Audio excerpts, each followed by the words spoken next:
ஏன்னா ஃபுல்லா சாக்கடை தண்ணி எல்லாம் உள்ள இருக்கும்போது பாசை அப்படியே கால் வச்ச உடனே வழுக்கி விட்டுச்சு. அந்த அளவுக்கு தண்ணி. லாஸ்ன்றது ஒன்றும் சரியா கணக்கு பண்ணல ப்ரோ. எப்படி பார்த்தாலும் ஒரு 5 lakhs கிட்ட வரும். மீன் சாகுது ஓடுது, ஆனா யாரும் அதெல்லாம் கவர் பண்ண மாதிரி தெரியல. அதனால தூக்கம் இல்லாம இருக்கிறோம் ப்ரோ. ஆள் இல்லாம தூக்கம் இல்லாம பேரண்டே அழிஞ்சு போச்சு. நெக்ஸ்ட் ஒரு 3 to 4 months கண்டிப்பா பயங்கர டிமாண்ட் இருக்கும். ஃபிஷஸ்லாம் கிடைக்காது, ரொம்ப ரேரு. இந்த ரேக்ல ஃபுல்லா ஃபுட் ஐட்டம் தான். இப்போ அதெல்லாம் வந்து தொலைச்சிட்டு இருக்கோம். தண்ணி அதிகமாகி இருக்கிற மீன்லாம் ஓடிடுச்சு. காஞ்சதுக்கு அப்புறமா தான் தெரியும் இதெல்லாம் எது எது நமக்கு யூஸ் ஆகும், எது எதெல்லாம் தூக்கி குப்பையில போடலான்னு. பிறந்து 2 நாள் 3 நாள் குஞ்சுங்களாம் 3 நாள் தீனி இல்லைன்னா செத்துருமே, எதுவுமே போயிடுச்சுல, அவ்வளவுதான். எனக்கு என்ன தோணுதுன்னா, நீங்க சொல்றதெல்லாம் வச்சு பாக்குறப்ப ஒரு சிலர் 1 வருஷம் 2 வருஷம்ன்றீங்க, இன்னும் ஒரு சிலர் வந்து மொத்தமா இழுத்து முட்டு போயிடலாம்னு தோணும். இனிமே காஞ்சதுக்கு அப்புறமா தான் அதோட நஷ்டத்தோட அளவு எவ்வளோன்றது தெரியும். 2-2.5 அடி ஹைட்டுக்கு வந்துருச்சு. ஸோ எங்கே இருக்கோம் அப்படின்னு பார்த்தீங்கன்னா, குளத்தூர் வந்திருக்கேன். 3 நாள் முன்னாடி தான் வந்து மிஷாங் புயல் சென்னையவே புரட்டி போட்டுச்சு. குளத்தூர் எப்படி இருக்குன்னு சொல்லி பார்க்க வந்திருக்கேன். குளத்தூரில் நான் வரணும்னு பார்த்தேன், புயல் வந்தப்பே வரணும்னு பார்த்தேன், ஆனால் முடியலை, ஃபுல்லாக தண்ணி. இப்போ பரவாயில்ல, ஒரு 80 to 90% வந்து இறங்கிடுச்சு, கொஞ்சோண்டு தண்ணி தான் இருக்குது. இதுவே ஆனால் அதிகம்தான், முட்டிக்கால வந்து தண்ணி கீழே இருக்குது. ஸோ நம்ம நிறைய ஃபார்ம்ஸு, நிறைய கடை, அது எப்படி ரன் ஆகுது, பிஸ்னஸ் எப்படி போகுது, நம்ம எல்லாமே வந்து நம்ம பார்த்துருக்கோம். ஸோ ஒரு ஃபார்மரோட கஷ்டம் என்ன அப்படின்றத இன்னைக்கு பார்க்க போகிறோம். இதுக்கு முன்னாடி வந்து யாரும் எடுத்துருக்க மாட்டாங்க. வருஷம் மழை வருது, குளத்தூர் ஃபுல்லாக நிரம்பி ஊற்றுது, மீன் சாகுது ஓடுது, ஆனால் யாரும் அதெல்லாம் கவர் பண்ண மாதிரி தெரியலை. ஸோ இன்னைக்கு நம்ம குளத்தூர் ஃபுல்லாக போய் சுற்றி தருண் ப்ரோ கூட்டு வரன்னு இருக்காரு. ஸோ சுற்றி என்னென்ன பாதிப்பு இந்த மழைனால வந்திருக்கு அப்படின்றத பார்க்கலாம். மீன் பிடிச்சிருக்கீங்களா ப்ரோ? ஆமாம் ப்ரோ. அந்த பக்கம் ஒரு நெட் இருக்கு பாருங்க, நீங்க எடுத்து அந்த பக்கத்துல இருந்து பிடிக்கிறீங்களா? ஆல்ரெடி கால் கிட்ட அங்கிட்டு இங்கிட்டு நெளியுது ப்ரோ, மீன் தான் ஓடுதா. அதனால தூக்கம் இல்லாம இருக்கிறோம் ப்ரோ. ஆள் இல்லாம தூக்கம் இல்லாம ஸ்டாக், அதாவது பண்ணையில போட்டு வச்ச எல்லா ஸ்டாக்குமே காலி ப்ரோ. இல்ல, எனக்கு வீடியோ நீங்க அனுப்பிச்சிருந்தீங்க, தண்ணி வந்து தொட்டிக்கு மேல வரைக்கும் ஃபுல்லா ஏறிச்சு. தொட்டி இருக்கிறது இவ்வளவு தொட்டி இருக்கு, தொட்டி இருக்கிறதே தெரியல நீங்க அனுப்பிச்ச வீடியோல, அந்த அளவுக்கு தண்ணி ஏறிச்சு. எல்லாமே மிக்ஸ் ஆயிடுச்சு ப்ரோ. எல்லா தொட்டிக்கு மேலயும் தண்ணி அதிகமாகி இருக்கிற மீன்லாம் ஓடிடுச்சு ப்ரோ. இப்ப வருஷம் மழை வரும், அப்ப வருஷம் இப்படி ஆகுதா? வருஷம் இப்படி ஆகுறது ப்ரோ. இந்த வருஷம் தான் மழை அதிகமா. வருஷம் மழை பெய்யறப்ப தொட்டி நிரம்ப தானே செய்யும். நம்ம கிட்ட ரெயின் அவுட் இருக்கு பாருங்க, இந்த லெவல் வரைக்கும் தண்ணி வந்துச்சுன்னா இதுக்கு மேல ஏறி இந்த மாதிரி ரெயின் அவுட் இருக்கும். Okay right. சோ இத மீறி அளவுக்கு அதிகமா மழை வரைக்கும் அந்த மாதிரி ஆனது இல்ல. இந்த வாட்டி எக்ஸ்பெக்டே பண்ணல இது நடந்தது. ஓகே. நீங்க சும்மா வெளியில இந்த காம்பவுண்டுக்கு வெளியில பின்னாடி போய் பாருங்க, தண்ணி தேங்கி இருக்கும். அவ்வளவு மீன் இருக்காங்க. நம்ம பண்ண மீன் தான். இப்போ பண்ணையில எத்தனை சதவீதம் மீன் இருக்கு? எவ்வளவு ஓடிடுச்சு, எவ்வளவு இருக்கு ப்ரோ? ஒரு 10% ஏதோ இருக்கு ப்ரோ. ஏதோ இருக்கு. இப்போ அதுதான் பிடிச்சிட்டு இருக்கீங்களே, பிடிச்சி நீங்க யூஸ் பண்ணிப்பீங்களா? இது பிடிச்சாலும் எதுவும் பண்ண முடியாது ப்ரோ. ஏன்னா இப்போ இது பிடிச்சி திருப்பி போட்டா மீன் வந்து சிக்காயிடும். ரெடி பண்ண முடியாதா? அது ரெடி பண்ற டைம்ல நான் வந்து வேற ரெக்கவரிக்காக, அதாவது மற்றதெல்லாம் ஆயிருக்க டேமேஜ் எல்லாத்தையும் நான் ரிகவர் பண்றதுக்கு பார்க்கணும். இது ஒரு 10% தான் இருக்கும். இதை போய் பண்றதுக்கு நான் பட் இருந்தாலும் முடிஞ்ச அளவுக்கு பிடிச்சி மட்டும் வச்சுக்கிறீங்க. இப்போ என்ன பண்றது ப்ரோ? காலடியில இப்ப மீன் ஓடுது, பாத்துட்டு சும்மாவா இருக்க முடியும் சொல்லுங்க? அது ஒரு உயிர். கண்டிப்பா. Right bro. இப்ப மழை நிரம்பி மீன் எல்லாம் வெளியே ஓடிடுச்சு. ஆமா ப்ரோ. அதை தாண்டி வேற எதனா மழைனால பிரச்சனை இருக்கா? இந்த வாட்டி தண்ணி அதிகமா வந்ததுனால மீன் போனது ஒரு பிரச்சனை ப்ரோ. சப்போஸ் தண்ணி போகல, அதாவது தண்ணி வந்து நம்ம பண்ணையில ஏறலன்னா என்ன ஆயிருக்கும்னா மீன்லாம் சிக்கா இருக்கும். ஏன்னா 3 நாள் கரண்ட் இல்லை ப்ரோ. 3 நாள் கரண்ட் இல்லாதனால வந்து நான் சிச்சிலெட்ஸ், மார்ப்ஸ், ஆஸ்கர்ஸ் அந்த மாதிரி நிறைய வச்சிருந்தேன். அடுத்த வருஷம் பிரீடிங்காக நிறைய வச்சிருந்தேன். அடுத்த வருஷம் பிரீடிங்கா? அப்ப பேரண்ட் மீனே இப்ப இல்ல உங்க கையில? பேரண்ட் மீன் இல்ல இப்போ. சோ அதனால என்ன ஆயிடுச்சுன்னா, ஆரேஷன் இல்லாததுனால அதுவும் சஃபகேட் ஆயிடுச்சு. தண்ணி மாத்தலான்னு பார்த்தா தண்ணியும் மாத்த முடியாது. நம்ம பண்ணையில போர் தான், கரண்ட் இருந்தாதான் அதுவும் ஒர்க் ஆகும். ரைட். அதனால தண்ணியும் ஏத்த முடியாது, எதுவும் பண்ண முடியாது. அப்ப இதுல உள்ள தொட்டியில மீன் இருந்தாலும் அப்ப அதுவும் இப்ப கஷ்டப்பட்டு தான் இருக்கும். ஆமா ப்ரோ. நம்ம கிட்ட கவர்ஸும் ஆக்சிஜன் இருந்துச்சுன்னா பேக் பண்ணி வைக்கலாம். அப்படியும் 2-3 நாளைக்கு மேல பண்ண முடியாது ப்ரோ. மீன் வந்து சாப்பிடாம அதே தண்ணியில வீக் ஆயிடும், கவர்லயே இருந்து. Right bro. இப்ப பேரண்ட் இல்லன்னு நீங்க, இப்ப பேரண்ட் நீங்க வெளியே எடுக்கணும்னா அதுக்கு ஒரு இன்வெஸ்ட்மெண்ட் தேவை. பண்ண வந்து ஒரு பயங்கரமான நிலைமையில இருக்கு. இப்ப இதை ரெடி பண்ணணும்னா இதுக்கு ஒரு இன்வெஸ்ட்மெண்ட் தேவை இல்ல? எப்படி மேனேஜ் பண்ண போறீங்க? தெரியல ப்ரோ, என்னதான் நடக்குதுன்னு பாப்போம். இப்ப எந்த அளவுக்கு வந்து உங்களுக்கு லாஸ் ஆயிருக்கு? லாஸ்ன்றது ஒன்றும் சரியா கணக்கு பண்ணல ப்ரோ.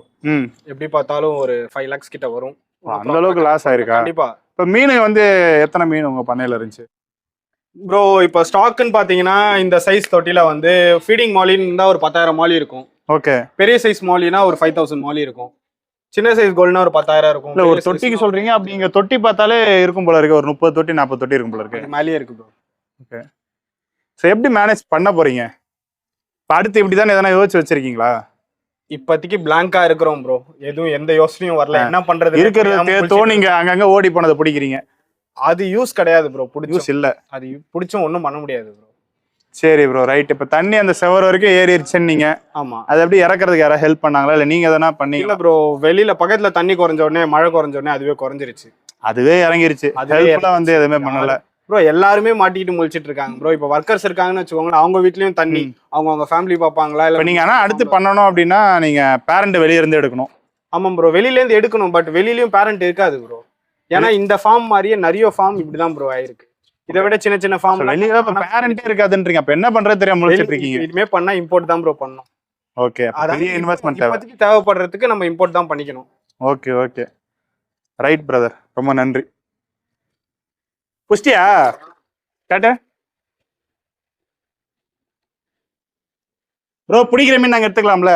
எடுத்துக்கோங்க, இங்க வாங்க, இவர்கிட்ட கேளுங்க. இப்போ ஃபுல்லா வேப்லயே தான் பிடிச்சி வச்சிருக்கான். ஒரே ஒரு கோல்டு ஃபிஷ் ஃபுல்லா வேப்ல. இவருக்கு என்ன ஆச்சுன்னு கேளுங்க. ஊருக்கா இவர் நல்லா ஹெல்த்தியா ஆரோக்கியமா இருக்காரு ப்ரோ.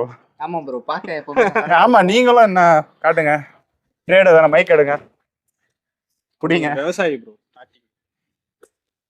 ஸ்டார்டிங்ல தான் விவசாயி. ஆமா ப்ரோ, இப்பயும் விவசாயி தான் ப்ரோ. அது பரிணாம வளர்ச்சி அடைஞ்சு இம்போர்ட் ஆயிட்டாரு. அப்படிலாம் ஒன்றும் இல்லை ப்ரோ. சரி, ஓகே.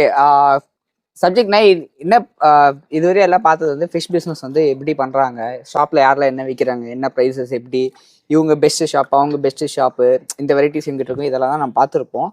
ஒரு ஹார்ட் ரியாலிட்டி வந்து இன்னைக்கு நீங்கள் கவர் பண்ணுறதுக்கு உங்கள் சேனலுக்கு நான் ரொம்ப தேங்க்ஸ் சொல்கிறேன். இவ்வளோ கஷ்டத்துலேயும் இவ்வளோ மழையில ப்ரோ. அவர் பாவம் ப்ரோ, கொஞ்சம் தூண்டி விட்டுருந்தா ஆழ்ந்திருப்பார் போல ப்ரோ. உண்மையா ப்ரோ. ஏன்னா அவர் சொல்ல முடியாம எக்ஸ்பிரஸும் பண்ண முடியாத ஒரு விஷயம் இது.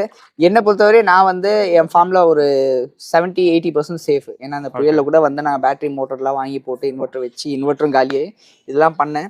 ஆனா எனக்கு தெரிஞ்ச ஒரு சிலர்ட்டையும் விசாரிச்சேன். ஒரு சிலர் வந்து ப்ரிகாஷனா முன்னாடியே நிறைய விஷயம் பண்ணிட்டாங்க. ஸோ நாங்களும் கடையில இந்த ஸ்டாக் என்ன பண்ணோம், ஆக்சிஜன்ல கட்டி வச்சிட்டோம். ஸோ ஓரளவுக்கு சேஃப்டி. ப்ளஸ் எனக்கு என்ன இம்பாக்ட், என்னோட பர்சனல் இம்பாக்ட்னா, என் ஃபார்ம்ல வந்து ஃப்ளவரான் ப்ரீட் பண்ணுறோம். நல்ல காஸ்ட்லியான பேரண்ட்ஸ் இம்போர்ட் பண்ணி ஃப்ளவரான ப்ரீட் பண்ணுறோம். அதுங்க குட்டிங்க வந்து ரொம்ப பொடி குட்டி, 3 நாள் 4 நாள் குட்டி, இந்த டேஃப்னியா சாப்பிட்ற குட்டி. இப்போ என்னன்னா, இந்த மழை ஃபுல்லாக தண்ணி ஏறி குட்டை எங்கே டேஃப்னியாவும் பிளட் வார்ம்ஸ் பிடிப்பாங்களோ ஃபுல்லாக தண்ணியாக இருக்கும். யாருனாலையும் போய் வலை போட்டு டேஃப்னியா எடுக்க முடியாது. ஸோ அந்த குட்டியை காப்பாற்றுறது ஒரு பெரிய சேலஞ்சு. நிறைய பேர் சொல்லலாம் இந்த முட்டை மஞ்சக்கரு வந்து நீங்கள் கொடுக்கலாம்னு சொல்லிட்டு, அதை விட டேஃப்னியல் ரிசல்ட். இப்போ ஒரு இந்த டைம்ல சஃபகேட் நீங்க எல்லாத்துக்கும் ஏர் பம்ப் போட்டீங்க? எல்லாமே வந்து நாங்கள் பேட்டரி எல்லாத்துக்குமே போட்டீங்களா? வேற வழி இல்லை, காப்பாற்றி ஆகணும். ஏன்னா எங்களுக்கு என்னை பொறுத்தவரையும் ஒரு ஃபிஷ் ப்ராஃபிட்டு லாப நஷ்டம்ன்றதை விட எனக்கு பொறுத்தவரையும் என்னன்னா, ஒரு ஃபிஷ் ஒரு உயிர். ஓகே, அதை நான் காப்பாத்தினாதான் வந்து போல இருக்கு. இரு நிமிரு. இன்னையில இருந்து நீ அக்வேரியம் ஃபார்மர். இங்க முன்ன ஆட்டோ காட்டியிருந்தேன்.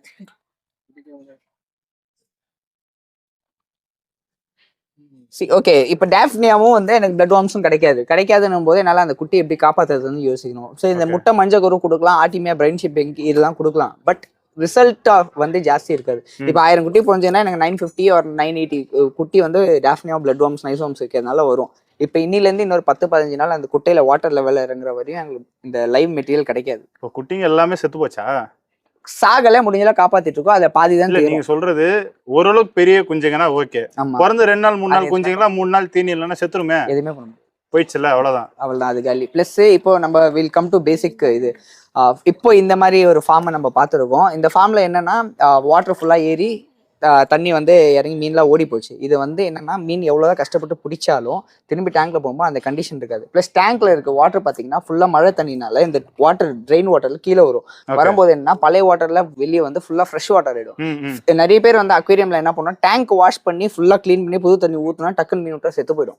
அது ரீசன் வந்து ஃப்ரெஷ் வாட்டர்ல பண்ணையிலுமே வந்து அப்ப நீங்க புது தண்ணி எல்லாம் ஏற்றவே மாட்டீங்க. ஒரு நாள் 2 நாள் முன்னாடி பிடிச்சி வச்சு தான் ஏற்றுவாங்க. ஸோ இது ஆட்டோமேட்டிக்கலி வாட்டர் சேஞ்ச் ஆகிறதுனால ஃபிஷ் என்ன ஆகுனா, இன்ஃபெக்ஷன் ஆக ஆரம்பிச்சிடும்.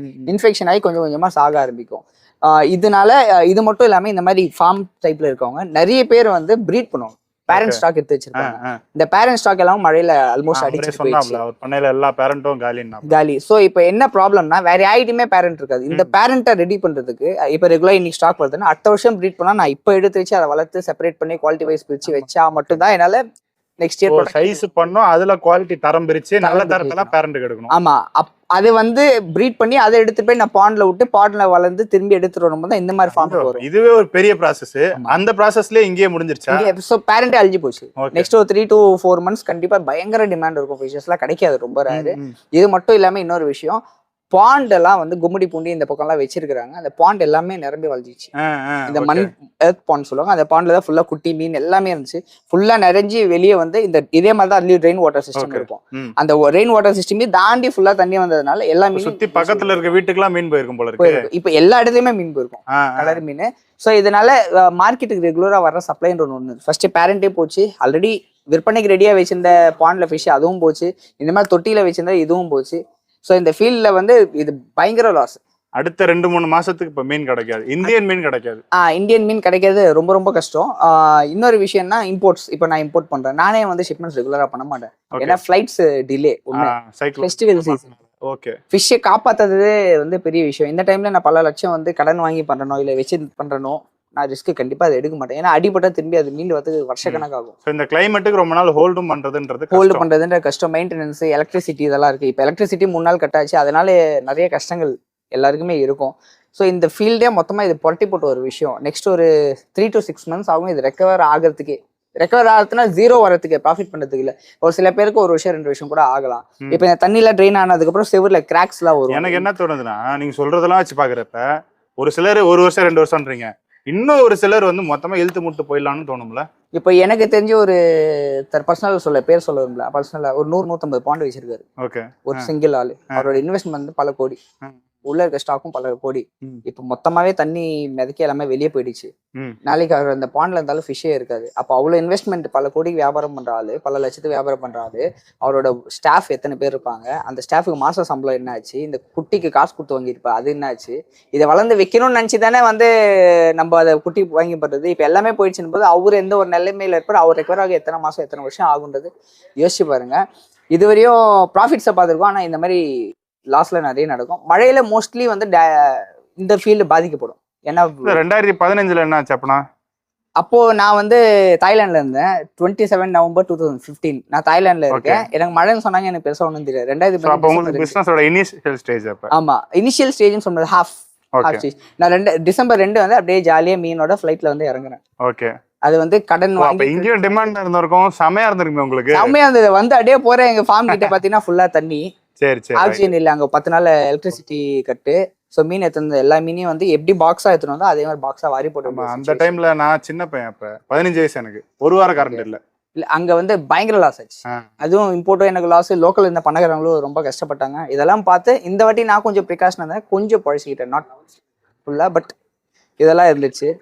ஸோ இன்னைக்கு ஐ திங்க் எல்லாரும் ஃபர்ஸ்ட் ப்ரே பண்ணுவோம். நம்ம இந்த மாதிரி farmers, fish industry, fish lovers எல்லாரும் கொஞ்சம் ப்ரே பண்ணுங்க, எல்லாருமே ரெக்கவர் ஆகணும்னு. எங்களால் முடிஞ்ச சப்போர்ட் ஒருத்தருக்குள்ள நாங்கள் மாற்றி பண்ணிக்கிறோம். மேஜராக வந்து PMSMMSY ஸ்கீம், அதில் வந்து ஒரு பாயிண்ட்ல வந்து இந்த மாதிரி ஃபார்ம்ஸ் அதை வந்து புதுப்பிக்கிறதுக்கு மானியம் இருக்கு. ஆல்ரெடி நம்ம ஃப்ளட் வந்த ஃபார்ம், அப்ப ஃப்ளட் வந்த ஃபார்ம் இல்ல, ஃப்ளட் வந்த ஃபார்ம் கிடையாது. ஃபார்ம் இந்த மாதிரி ஃபார்ம் வச்சிருக்கோம். இதை புதுப்பிக்கிறதுக்கு வருஷத்துக்கு ஒரு நார்மலா ஃபார்ம் புதுப்பிக்கவே வந்து பாண்டுக்கும் இருக்கு. அதை வந்து கொஞ்சம் பெரிய மனசு பண்ணி அதுக்குன்னு ஒரு தொகையை ஒதுக்கி நம்ம ஃபார்மர்ஸ்க்கு எல்லாம் வந்து கொடுத்தா, அது ஒரு ஊக்கத்தொகை கொடுத்தா ரொம்ப நல்லா இருக்கும். சூப்பர் பிரதர், நல்லா இருக்கும். இந்த வீடியோ பார்க்குற எல்லா ஃபார்மருக்கும் இது கண்டிப்பா யூஸ் ஆகும். தேங்க்யூ. இப்போ மார்க்கெட்டுக்குள்ள வந்திருக்கோம். மார்க்கெட்டுக்குள்ள எந்த கடையில் இருக்கும்னு பார்த்தீங்கன்னா நம்ம உதயம் அக்வேரியம். ஸோ இங்கே நிறைய ஃபுட்டு, ப்ராடக்ட்ஸு, ஆக்சசரிஸ்க்கு வந்து ரொம்ப பாப்புலரு. இங்கே தண்ணி எந்த அளவுக்கு ஏறி இருக்கு, என்னென்ன டேமேஜ் ஆயிருக்கு அப்படின்னு நம்ம கேட்டு தெரிஞ்சுக்கலாம். என் பேர்ல தான் சார். இங்கே எப்படி மழை பெஞ்சப்ப தண்ணி எப்படி இருந்துச்சு? முட்டி காலுக்கு மேலே தண்ணி இருந்துச்சு. கடையில் எந்த அளவுக்கு வந்துருந்துச்சு தண்ணி? கிட்டத்தட்ட இவ்வளோ 2-2.5 அடி ஹைட்டுக்கு வந்துருச்சு. தண்ணி இந்த அளவுக்கு வந்துருச்சுன்னா இப்போ என்னென்ன உங்களுக்கு வீணா போச்சு கடையில்? ஃபுல்லா கேபினட் ஃபுல்லா ஆயிடுச்சு, சிஸ்டம் அவுட்டு. எல்லாத்தையுமே கிளீன் பண்ணிட்டீங்களோ? இப்பதான் கிளீனிங் ஒண்ணா பண்ணிட்டு இருக்கோம். பாருங்க, ஃபுட் எல்லாம் கூட. மழை பெஞ்சது, தண்ணி எப்ப இறங்குச்சு உங்களுக்கு? எங்களுக்கு நேத்துக்கு ஒரு 6, 4:30, 5 மணி இருக்கும். அப்பதான் இறங்குச்சு. ஆமா, 2 நாள் ஆயிடுச்சு தண்ணி இறங்குறது. ஆமா, அதுக்கப்புறம் இப்போ ஒரு நாள்ல வந்து நீங்க எல்லாமே ரெடி பண்ணிருக்கீங்களா? ஆமா, ஏன்னா ஃபுல்லா சாக்கடை தண்ணி எல்லாம் உள்ள இருக்கும்போது சாக்கடை தண்ணியா தான் இருந்துச்சா? பாச அப்படியே கால் வச்ச உடனே வழுக்கி விட்டுச்சு. அந்த அளவுக்கு தண்ணி அங்க வெளியில இருக்க வரவே தண்ணி முடியல. நான் வந்து செவ்வாய்க்கிழமை வரணும், கொளுத்தூர் எப்படி இருக்குன்னு பார்க்க நினைச்சேன். உள்ளே வர முடியல, அப்படியே போயிட்டேன். நேத்துக்கே உங்களால வந்திருக்க முடியாது. அப்படியா? நேத்துக்கே அந்த இந்த கால அளவுக்கு உங்களுக்கு இருந்தது. Right right. நேத்திக்காவது முட்டிக்கு முந்தா நாளெல்லாம் முட்டிக்கு மேல, நேத்திக்கெல்லாம் கால் அளவு முட்டிக்கு கீழே அளவுக்கு இருந்தது. தண்ணி இறக்குனாங்களா இல்லன்னா அதுவே இறங்கிருச்சா? அந்த மெயின்ல மோட்டர் போட்டதுனாலதான் இறங்குச்சு, தண்ணி அதுவே இறங்கல, இல்லன்னா இறங்கிருக்காது. இறங்கி இருக்காது. ரைட்டுக்கா. இப்ப என்னென்ன பொருள் வந்து இங்க டேமேஜ் ஆயிருக்கு? மெயினா வந்து கேபினெட் ஃபுல்லாவே போயிடுச்சு. ஏன்னா Cabinet கீழே எல்லாம் இல்லை, ஏன்னா டிஸ்பிளேக்கு கிட்டத்தட்ட ஒரு 30-40 கேபினெட் டிஸ்பிளேக்கு வச்சிருந்தோம். கீழே ஃபுல்லாவே, ஏன்னா சேல்ஸுக்கு வச்சிருக்கோம். ம். எல்லாமே 5 feet 4 feet எல்லாமே ஒவ்வொரு கேபினெட்டும் எப்படியோ ஒரு 13,000 ரூபாய் 15,000 ரூபாய் வரும் அந்த கேபினெட்டு. கிட்டத்தட்ட ஒரு இங்க இருக்க பாருங்க, இங்க இருக்க ஃபுல்லா கேபினெட் ஃபுல்லா இது வரைக்கும் ஆயிடுச்சு. நீங்க பாத்தீங்கன்னாலே இந்த ஸ்ட்ரெச் மார்க் எல்லாம் தெரியும் பாருங்க, இதெல்லாம் பாருங்க, இதெல்லாம் போவே போவாது பாருங்க. அடையாளம் அப்படியே இருக்கு. ஃபுல்லா அப்படியே அந்த கேபினெட் ஃபுல்லா அப்படியே தான் ஆயிடுச்சு. இங்க ஃப்ரண்ட்ல கேஷ் கவுண்டரு, அங்கதான் சிஸ்டம் எல்லாம் வச்சிருப்போம். சர்வரு சிஸ்டம் எல்லாமே தண்ணியில ஃபுல்லா முழுகுச்சு. இப்ப சிஸ்டம் இல்லாம தான் நாங்க மேனுவலா தான் எல்லாமே பண்ணிருக்கோம். ஃபுட் எல்லாமே நனைஞ்சிச்சு. அதை பாருங்க, இந்த ரேக்ல ஃபுல்லா ஃபுட் ஐட்டம் தான். இப்ப அதெல்லாம் வந்து தொடச்சிட்டு இருக்கோம். இது ஃபுட் பாக்கெட்டுக்குள்ள தண்ணி ஏறி இருக்காதுல? சீல்டு பேக்கெட்டா இருந்தா ஏறாது, கொஞ்சம் ஏதாவது இது இருந்ததுன்னா கண்டிப்பா ஏறி இருக்கும். அதுவும் 2 நாள் 3 நாள் எல்லாம் பிரிச்சு போட்டு செக் பண்ணிட்டு இருக்கீங்க? எல்லாம் பிரிச்சு போட்டிருக்கோம். பிரிச்சு போட்டு எல்லாமே தொடச்சி வச்சிருக்கோம். இப்போ காஞ்சதுக்கு அப்புறமா தான் தெரியும் இதெல்லாம் எது எது நமக்கு யூஸ் ஆகும், எதெல்லாம் தூக்கி குப்பையில போடலான்னு காஞ்சதுக்கு அப்புறம் தான் தெரியும். இப்பெல்லாம் எடுத்து காய வச்சிருக்கோம்.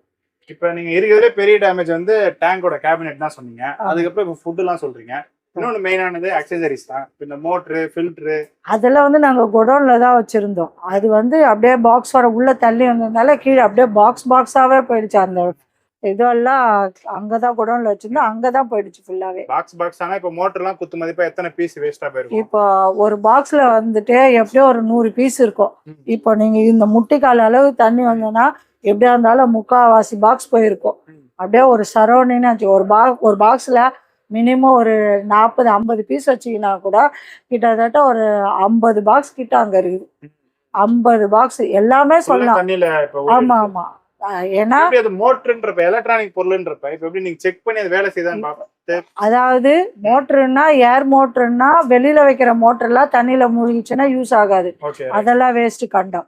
உள்ள சம்மர்சபிள் மோட்டரா இருந்தா இது மாதிரி தண்ணிக்குள்ள வைக்கிற மாதிரி, அந்த மாதிரின்னா காய வச்சு ரன்னிங் ஆனா நம்ம சேல் பண்ண முடியும். சப்போஸ் அது ரன்னிங் ஆகல போயிடுச்சுன்னா ஒண்ணும் பண்ண முடியும். எல்லாமே செக் பண்ணணும். இப்போ முதல்ல வந்து காய வச்சாதான் தெரியும். அது எல்லாத்தையும் எடுத்து ஆமா, இப்ப கூட இன்னைக்கு கூட மழை தூர போட்டுட்டே தான் இருக்கு, காய கூட வைக்க முடியல. அதனால உள்ளே ஆமா பொருள் எல்லாம் எடுத்து உள்ளே தான் நாங்க ஃபேன் காத்துல தான் போட்டிருக்கோம். குடோன்ல இருக்கிறது எல்லாத்தையுமே உங்களால பரப்ப முடியாது இல்லையா, அதனால அப்படியே வச்சிருக்கோம். இனிமே காஞ்சதுக்கு அப்புறமா தான் அதோட நஷ்டத்தோட அளவு எவ்வளோன்றது தெரியும். இதுல இருந்து எப்படிக்கா பழைய நிலைக்கு வர்றதுக்கு எத்தனை நாள் ஆகும்? பழைய நிலைக்கு வரனா வெயில் வர்றதை பொறுத்தா, வெயில் வந்து அது நல்லா காஞ்சதுக்கு அப்புறமா தான் சொல்ல முடியும். இப்போ நாளைக்கு நல்லா வெயில் காஞ்சதுன்னா ஒரு 5-6 நாள்ல நம்ம எவ்வளோ லாஸ்ன்றதை எடுத்துடலாம். ஆனா இதே மாதிரி கிளவுடியாவே இருந்து காயலைன்னா எப்படியோ ஒரு 20 டேஸ்க்கு மேல போயிடும். 20 நாள் ஆயிரம் மழை பெஞ்சிக்கினே இருந்துச்சுன்னா. ஆமா, ஒண்ணுமே பண்ண முடியாது. ஏன்னா இதெல்லாம் ஃபுட் எல்லாம் வெளியில காய வச்சிருக்க மழை வந்து இதுக்கு முன்னாடி வந்தது இல்லைல்ல. ஆமா, மழைக்கு நீங்க எதனா பிரிகாஷனா பண்ணி வச்சீங்களா? பண்ணி வச்சோமே. கிட்டத்தட்ட நாங்க 2 அடி வரைக்கும் அங்க மணல் மூட்டையெல்லாம் போட்டு வச்சுட்டு தான் போனோம். மணல் மூட்டை போட்டு வச்சு அது மீறி தண்ணி வந்துருச்சு, எதிர்பார்த்ததோட அளவுக்கு அதிகமா வந்துருச்சு. நாங்க என்ன 1-1.5 அடி ஃபுல்லா அந்த இடத்துல ஃபுல்லா மணல் மூட்டை பரப்பி பாத்துருக்கேன். போன வருஷம் மழையில கூட நீங்க மணல் மூட்டை போட்டுருந்தீங்க. ஆமா, இப்பவும் மணல் மூட்டை போட்டு தார்பாயெல்லாம் போட்டு வச்சுட்டு தான் போனோம். அதையும் மீறி உள்ள தண்ணி வந்துருக்கு. அது மீறி வந்துருச்சு. சரிக்கா, ரொம்ப நன்றிக்கா. ஃபுட்டுலாம் காய வைக்கிறீங்களா ப்ரோ? ஆமா சார், எல்லாமே ஃபுட் பாக்கெட் இங்க ஈரமாயிருக்கும். இங்க மேக்ஸிமம் பாத்தீங்கன்னா ஒரு 200-400 பீசஸ் இருக்கும். ஒன்னும் நிறைய இருக்கு. நாங்க 2-3 டேஸா பண்ணிட்டு இருக்கோம் ஃபுல்லாவே. நேத்து தான் அக்கா தண்ணி இறங்குச்சு. 2 டேஸா பண்ணிட்டு இருக்கோம் நாங்க. இப்ப நீங்க இதை வந்து எப்பத்துல இருந்து காய வைக்கிறீங்க? 2 days ஆகும். இல்ல நீங்க இப்ப காலையில இருந்து இன்னைக்கு பண்ணிட்டு இருக்கீங்க? ஆமா, காலையில இருந்து பண்ணிட்டே தான் இருக்கீங்க. காலையில இது வரைக்கும் எத்தனை நாள் போகும் இப்ப? இன்னும் ஒரு 3 days ஆகும். ஓகே. பேக்கெட் எல்லாம் வந்து இப்ப நீங்க இங்க நிறைய எல்லாமே வந்து க்ளோஸ்டா இருக்கு. ஆமா, பேக்கெட் ஏதாவது தண்ணி போட்டு ஊறி கிழிஞ்சது அந்த மாதிரிலாம் இருக்கு? நிறைய இருக்கு சார், வெளியே வச்சிருக்கோம் நாங்க. அதெல்லாம் அவ்வளவுதான் நம்ம வேஸ்ட். அது அவ்வளவுதான், எதுவுமே பண்ண முடியாது. இங்க வந்து பாத்தீங்கன்னா மார்க்கெட்டோட பார்சல் வண்டிலாம் இருக்கு. லைனா வரிசையா ஒரு 3 வண்டி நிக்குது. எல்லாம் மழைக்கு வந்து டேமேஜ் ஆயிருக்கு. ஸோ இந்த அளவுக்கு வந்து தண்ணி ஏறி இருக்கு. எல்லாம் உள்ள தண்ணி இறங்கி வண்டி டேமேஜ் ஆயிருக்கு. கடை, மீன், ஆக்சசரிஸ் தாண்டி இந்த மாதிரி டிரான்ஸ்போர்ட் ஆகிற வண்டியுமே வந்து டேமேஜாக தான் இருக்கு. மார்க்கெட்டே வந்து பயங்கரமா இருக்கு. நான் வீடியோ தாண்டி நிறைய பேர்கிட்ட பேசியிருக்கேன். கேட்குறப்ப நிறைய விஷயம் மோசமா இருக்கு. எல்லாமே சீக்கிரமா ரெக்கவர் ஆகணும்னு நினைச்சுப்போம். மீண்டும் அடுத்த வீடியோல சந்திப்போம்.